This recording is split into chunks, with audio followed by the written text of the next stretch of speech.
નમસ્કાર, મારું નામ પટેલ જયંતિ છે. હું ધોરણ 7માં અભ્યાસ કરું છું.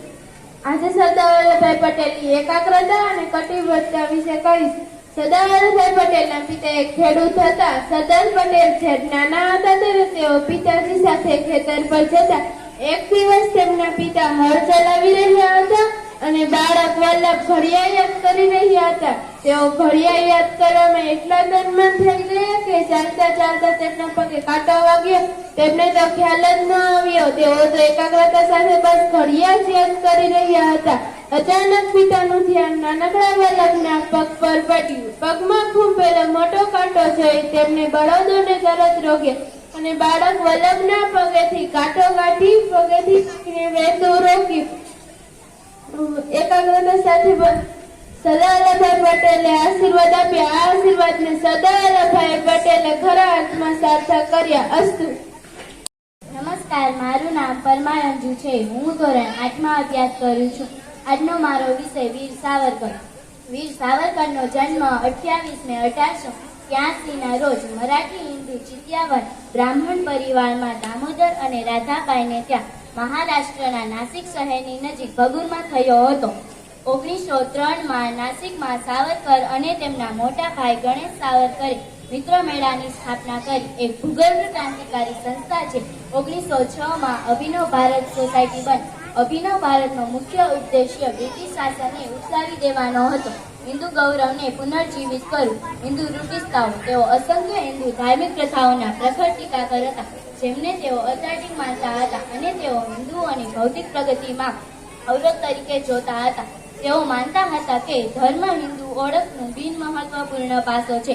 જોકે 1939માં સાવરકરે ખાતરી આપી કે તેમની પાર્ટી હિન્દુ મહાસભાઓના મંદિરોમાં પ્રવેશ આપશે નહીં. સાવરકરે કહ્યું, આ રીતે પાર્ટી જૂના મંદિરોમાં અસ્પૃશ્યોને પ્રવેશ અંગેની ફરજિયાત ધારાસભાને રજૂ કરશે નહીં અથવા સમર્થન આપશે નહીં, જે વધુ બિન હિન્દુઓના અમલમાં છે. Thank you. दिवस पर सलामी देते हैं, उन्हें तो उसके असली हकदार है. हिंदुस्तान की मिट्टी का हर एक कतरा उन्हीं कंठजार है. तो આવી જ એક્સપિરિયન્સ આપણા લોખંડી પુરુષ સરદાર વલ્લભભાઈ પટેલની દૂરદ્રષ્ટા કહેશે. ધોરણ 6ની વિદ્યાર્થીની રાઠોડ કિંજલ. નમસ્તે, મારું નામ રાઠોડ કિંજલ છે. હું ધોરણ 6માં અભ્યાસ કરું છું. આજનો મારો વિષય સરદાર વલ્લભભાઈ દૂરદ્રષ્ટા હતા. દેશ સ્વતંત્ર થયા પછી દેશની એકતા અને સુરક્ષા માટે સરદાર પટેલ ઝઝૂમ્યા. સરદાર પટેલ દૂરદ્રષ્ટા હતા.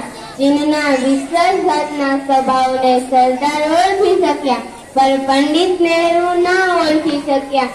ચીને ભારત પર હુમલો કરી 1968માં ચીને યુદ્ધ દરમિયાન ભારતની 32,244 વર્ગ કિલોમીટર પર કબજો જમાવી દીધો.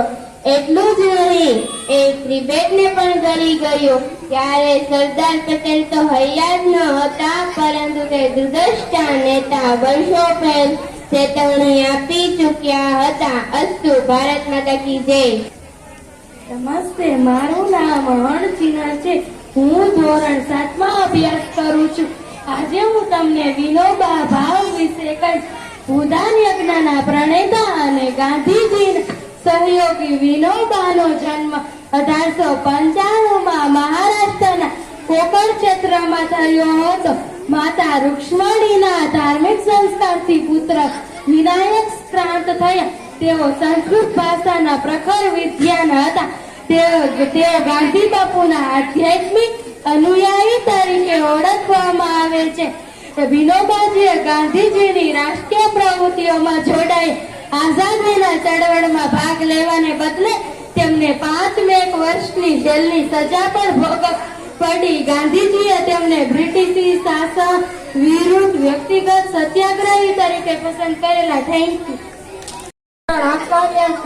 આજે હું તાત્યાદેવ વિશે થોડુંક માહિતી આપીશ. તાત્યાદેવનો જન્મ 16 ફેબ્રુઆરી 1814ના રોજ થયો. રામચંદ્ર ગાંધીના રેવલકર તરીકે મરાઠી દેશોથી બ્રાહ્મણ કુટુંબ નાસિક મંજવી જન્મેલા. તાત્યાદેવે શિક્ષણ ધારણ કર્યું હતું, જેનો અર્થ થાય છે કમાન્ડર ઓફિસર, અને તેમના દસમ નામ તાત્યાનો અર્થ થાય છે જનરલ. નાનાને સ્વતંત્ર સેનાના નેતા બન્યા. જ્યારે કાનપુર ખાતે બ્રિટિશ દળોએ 25 જૂન 1857 રોજ શરણાગતિ સ્વીકારી ત્યારે નાનાને જેલના અંતમાં પેશવા જાહેર કરવામાં આવ્યા હતા. પાછળથી તાત્યા અને રાય સાહેબ બ્રિટિશ હુમલા દરમિયાન ઝાંસીની મદદ કર્યા પછી ઝાંસીની રાણી લક્ષ્મીબાઈ સાથે મળીને તે ગ્વાલિયરના કિલ્લા પર નિયંત્રણ મેળવ્યું. અંગ્રેજો સામે ગ્વાલિયર ગુમાવ્યા પછી ભત્રીજા નાના સાહેબના ભત્રીજા તાત્યા અને રાય સાહેબ તે ટાંકની સેનાને પ્રેરિત કરવા સમર્થ હતા. Thank you. મારું નામ કોટૈયા કાલિયા છે. હું ધોરણ 4માં અભ્યાસ કરું છું. હું 15મી ઓગસ્ટ વિશે 2 વાતો કહીશ. 15મી ઓગસ્ટના રોજ આપણા દેશની સ્વતંત્ર દિવસની ઉજવણી કરવામાં આવે છે. દેશમાં સ્વતંત્ર દિવસની ઉજવણી મુખ્ય રૂપથી લાલ કિલ્લા પર કરવામાં આવે છે. આ અવસર પર રાષ્ટ્રધ્વજ ફરકાવી તેમને સલામી આપવામાં આવે છે. આ દિવસે રાષ્ટ્રગીતનું ગાન કરવામાં આવે છે. 15મી ઓગસ્ટ આપણો સૌથી મોટો તહેવાર છે. ભારત માતા કી જય. નમસ્કાર, મારું નામ છે જાફરા હસીન. ધોરણ 5માં અભ્યાસ કરું છું.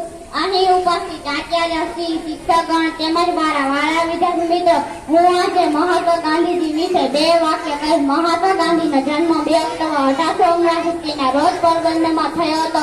તેમનું પૂરું નામ મોહનદાસ કરમચંદ ગાંધી. તેમની માતાના પુતળીબાઈ હતું. બાળપણ તે હરીસા નાટક જોયું અને શ્રવણની વાર્તા વાંચી. તેની તેમના હૃદય પર ઊંડી અસર છે. તે દિવસથી કરવાનો નિર્ધાર કર્યો.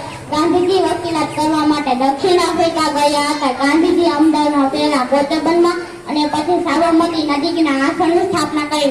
તેમની પ્રાર્થના સભામાં અનેક આવતા વૈવર્ધન સત્યને રી કહે.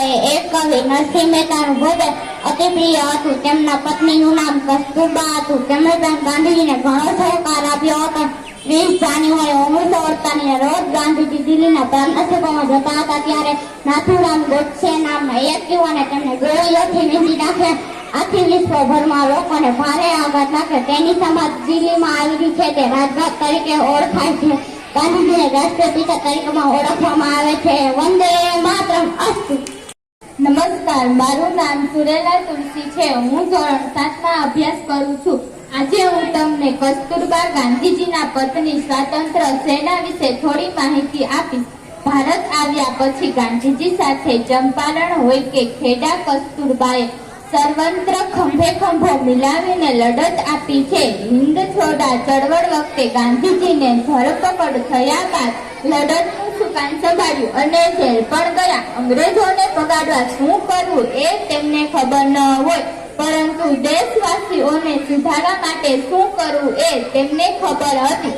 માટે 1917ના ચંપારણ સત્યાગ્રહ વખતે ત્યાંની મહિલાઓને નહાવાની ટેવ ન હતી.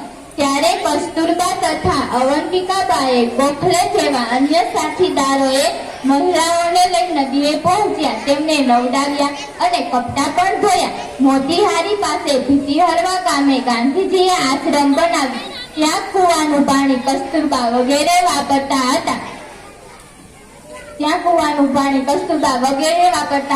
એક કૂવો અને તેમાં પાણી આજે પણ છે. 80 વર્ષ પહેલા પૂનાના આગાખાનોએ મહેલમાં અવસાન થયું. એ વખતે તેઓ ત્યાં નજર કેદ જ હતા. અસ્તુ. मेरा नाम बावरिया करण है. मैं धोरण 7वीं कक्षा में अभ्यास कर रहा हूँ. आज हमारा विश्व स्वतंत्र दिन 15 अगस्त भारत की आजादी का दिन है. 15 अगस्त 1947 से पहले भारत पर अंग्रेजों का राज था. भारत करीब 150 साल तक अंग्रेजों का गुलाम रहा. हमारे देश में कई क्रांतिकारियों ने कई आंदोलन की. तब आजादी के दिन लड़ाई में कई लोगों ने अपनी जान दे दी. तब 15 अगस्त 1947 के दिन हमारा देश आजाद हुआ था. इसलिए हम इस दिन को हमारे देश का स्वतंत्र दिन के रूप में मनाते हैं. 15 अगस्त हमारा राष्ट्रीय त्योहार है. हम हर साल इस त्योहार को मनाकर हमारे देश की रक्षा करने का संकल्प लेते हैं. हम इस दिन उन शहीदों को याद करते हैं जिसने हमारे देश को स्वतंत्र बनाने के लिए अपने प्राण भी समर्पित कर दिए. उनके तख्ते और बलिदान के बारे में जानकर हमें हमारा स्वतंत्र का महत्व समझ में आता है. अस्तु. મારું નામ માણેમાખી છે. હું ધોરણ 4માં અભ્યાસ કરું છું. આજે 15મી ઓગસ્ટને નિમિત્તે હું વલ્લભભાઈ પટેલ વિશે માહિતી આપીશ. સ્ટેચ્યુ ઓફ યુનિટી એ નેતા વલ્લભભાઈ પટેલનું સ્મારક છે. એ ગુજરાતના નર્મદા જિલ્લામાં આ સ્પર્ધા સરહદમાં 3.2 કિમી દૂર આવેલી છે. આ સ્મારકનો વિસ્તાર 20,000 ચોરસ મીટર છે. આ સ્ટેચ્યુ ઓફ યુનિટીની ઊંચાઈ 182 મીટર છે. સ્ટેચ્યુ ઓફ યુનિટી વિશ્વની સૌથી ઊંચી પ્રતિમા છે. સ્ટેચ્યુ ઓફ યુનિટી દ્વારા સરદાર પટેલના સદગુણો અને સિદ્ધાંતો લોકો સુધી પહોંચાડી પેઢી દર પેઢી તેને જાળવવામાં આવે છે. સ્ટેચ્યુ ઓફ યુનિટી ઉદ્ઘાટન વડાપ્રધાન નરેન્દ્ર મોદીના હસ્તે 31 ઓક્ટોબરના રોજ કરવામાં આવ્યું હતું.